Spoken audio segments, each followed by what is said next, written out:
In this video, we'll be taking a look at the 2024 Senate map based on current polling averages from every single state. If Donald Trump wins the election but cannot win the Senate, he won't be able to get anything done.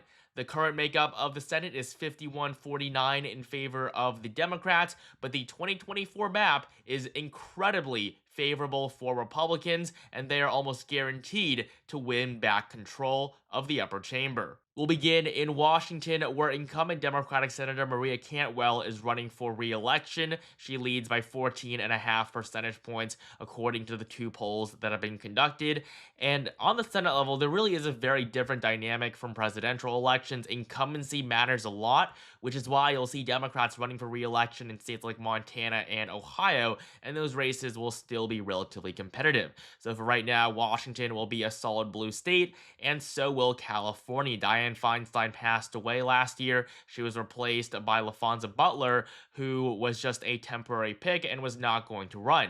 So we have one Democrat and one Republican, which isn't always the case because of California's primary system. But in this case, we do have two opposing parties running. Adam Schiff as the Democrat and Steve Garvey, the Republican. Schiff leads by 23 points on average. The Golden State is among the most liberal in the entire country, and Democrats are on track to hold on to the seat. Next up, we have one of the most important elections of the entire cycle, and that is the race in Montana, where incumbent Democrat Jon Tester is running for re-election to a fourth term. He was first elected in the early 2000s when the country was not nearly as polarized as it is today. He's being challenged by Tim Sheehy, and looking at the polling average, Sheehy has taken the lead. Now, RCP does not include every single poll. If you go on 538, there are many more polls that aren't included on this site, and they all show the Republican ahead. It does seem like, as of right now, Jon Tester is going to lose his race. Montana, of course, was always going to be a very difficult state for him to win in as a Democrat.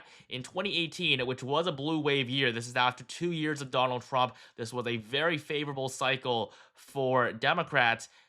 Jon Tester was able to win re-election by 3.6%. So he was barely able to scrape by in the last cycle, and now 6 years later, as Montana continues to shift to the right, Jon Tester is probably not going to win his seat, and currently, according to the polling average, the state is lean Republican. Nevada and Arizona are going to be hyper competitive as well. In Nevada, Democrat Jackie Rosen is running for re-election. She won her first race in 2018 by defeating the Republican incumbent at the time, Dean Heller. And now she's being challenged by Sam Brown.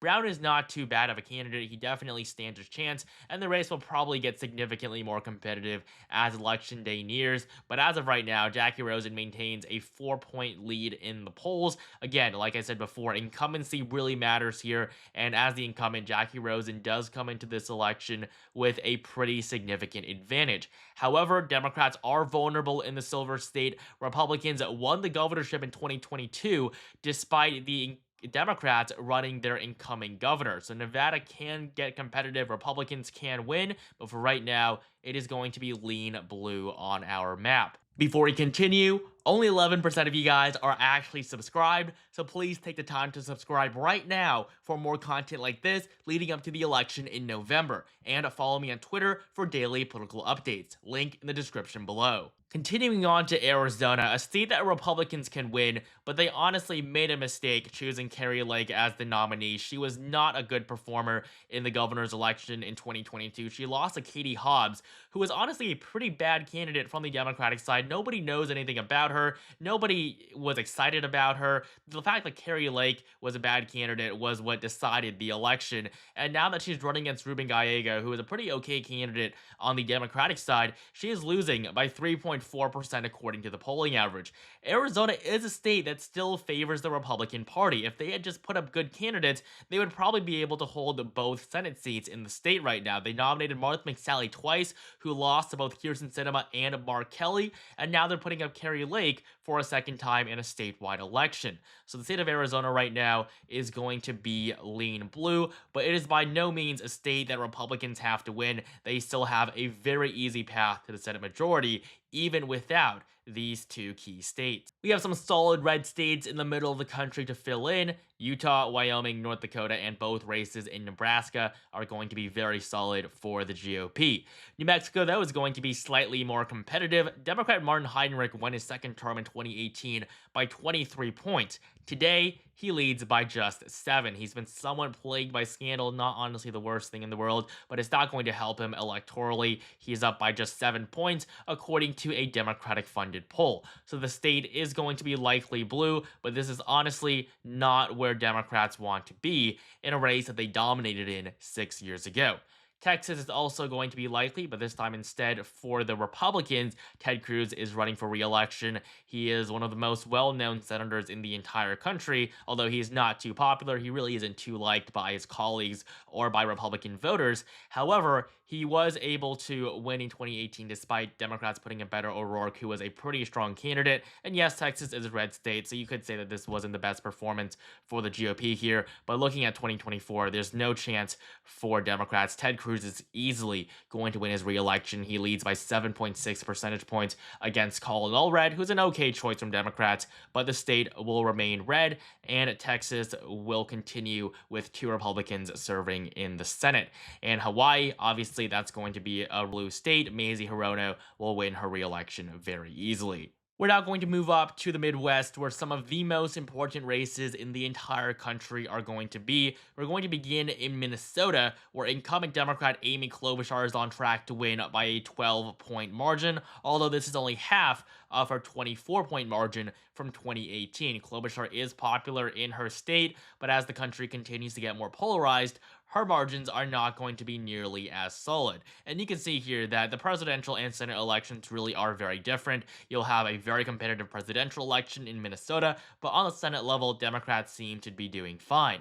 Wisconsin is another state where Democrats have an incumbent and are currently leading. We have Tammy Baldwin running for re-election, and she leads by 6.2%. She has led in virtually every single poll from this state. She's a pretty popular incumbent, and it will be difficult to defeat her, although in 2022, Ron Johnson, the incumbent Republican, was re-elected pretty easily as well. So the incumbency here really does matter a lot. That's the only reason why Baldwin is winning. And so on our map, the state of Wisconsin is going to be likely blue, with a Democrat victory expected. Indiana, of course, is going to be solid red, while up in Michigan, the Democratic incumbent Debbie Stabenow has chosen to retire after over 20 years in the upper chamber of Congress. And so Michigan, we now have an open seat here, but Democrats are leading with Alyssa Slotkin as the Democratic nominee, running against Mike Rogers, who was a former representative who served from around 2001 all the way until 2015.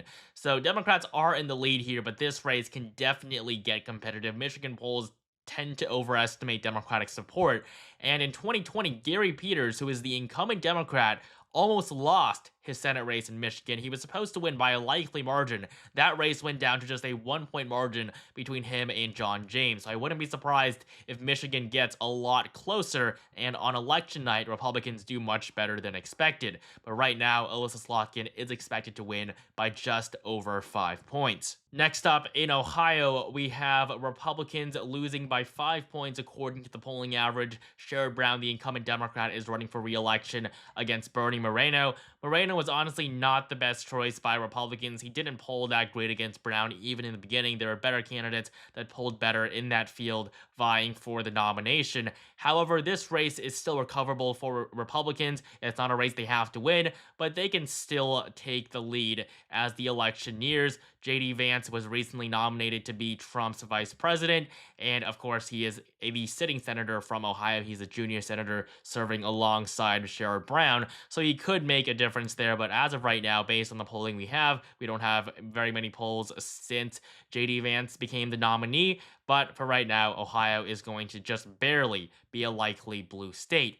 West Virginia, though, is going to be solid red, even though we have an incumbent Democrat. That, of course, is Joe Manchin, who has opted not to run for re-election to a 4th term. He narrowly survived a challenge 6 years ago, and he probably was going to lose against Jim Justice, the very popular Republican governor of the state. And so Justice is now going to very easily win his Senate seat from West Virginia and flip it red. And now moving up to the Northeast, we have a race in Pennsylvania where Bob Casey, the incumbent Democrat, leads by 6.3% against David McCormick. McCormick is honestly not a bad candidate. He would have done much better against John Fetterman in 2022 if Republicans hadn't chosen Mehmet Oz. Honestly, if McCormick was the nominee instead of Oz, he probably would have been able to win that seat. But Bob Casey is a much more popular incumbent. John Fetterman's career is basically over. He is not popular in Pennsylvania. He's not popular among Democrats either. So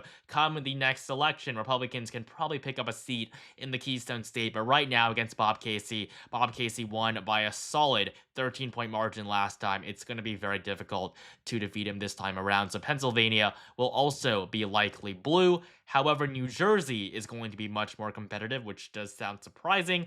But when you consider the fact that Bob Menendez, who has just been convicted of multiple counts of bribery, he's been convicted of this in the past a few years ago as well, but he was able to stay on. But now it's just gotten too much, and Menendez is going to resign at some point this month. It still says he's in the race, but he's probably not going to run for re-election. He might still be on the ballot as the incumbent. However, he is going to resign. There's no way he is going to be able to successfully run for re-election. And Andy Kim is now the Democrat. He currently serves in the House, and he plans on replacing the incumbent senator. However, he leads by just 6%, according to the only poll we've gotten for this race. That is just how much damage Menendez has done. But now without him taking up 6% of the vote, you could expect him to do slightly better. But as of right now, the state of New Jersey is going to be likely blue. It's going to be a lot more competitive than people would typically expect, and Democrats are not really where they want to be in such a blue state. The rest of the Northeast, though, is pretty much all going to be blue. We have Kirsten Gillibrand in New York, Bernie Sanders in Vermont, Elizabeth Warren in Massachusetts, so pretty easy victories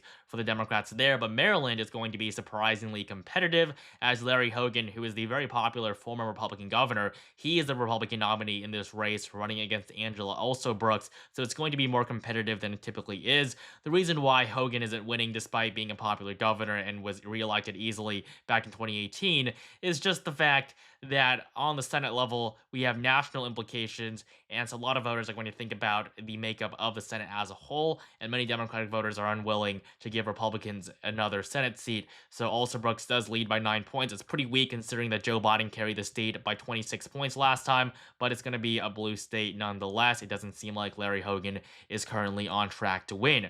Virginia is also going to be blue. It's going to be solid for Tim Kaine, who is the incumbent Democrat. He was, of course, Hillary Clinton's running mate back in 2016. Really nothing too exciting about Kaine. He was a pretty poor VP choice 8 years ago, but as a senator, he's okay. He's popular. Nothing really too notable about him. It's going to be safe blue, while in Missouri, Josh Hawley is going to easily win his re-election. He leads by around 12 points against Lucas Coons, and in Tennessee, Marsha Blackburn is up by nearly 18, so that's going to be a solid red race as well, and so will the state of Mississippi for the GOP. And finally, in Florida, Rick Scott, the incumbent Republican, is going to easily win his re-election. He was able to defeat Democrat Bill Nelson, a three-time incumbent, by a very narrow margin in 2018. Nobody thought the GOP was going to win here, but Scott somehow came out with a victory, and looking at the polling average for 2024, he leads by 5.2%. There's no doubt the GOP is going to hold on to their seat in Florida.